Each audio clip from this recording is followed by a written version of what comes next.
Welcome to this tutorial in which I will teach you how to turn off autoplay on both PC and your mobile devices.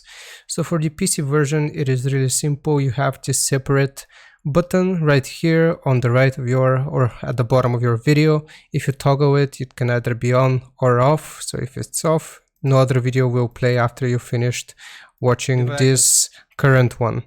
So as you can see, no other videos continue to play.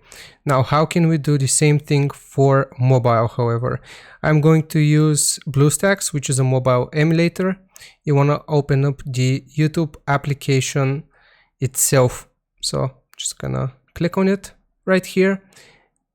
And then you want to select your profile picture. From here, you need to navigate to the settings option. And you have a separate tab for autoplay. So if we click on it, it is the third option. You can either turn it on, it should naturally be turned on mobile, or you can click on it and turn it off so no other video will play after you've finished watching the current one. That is how you do it.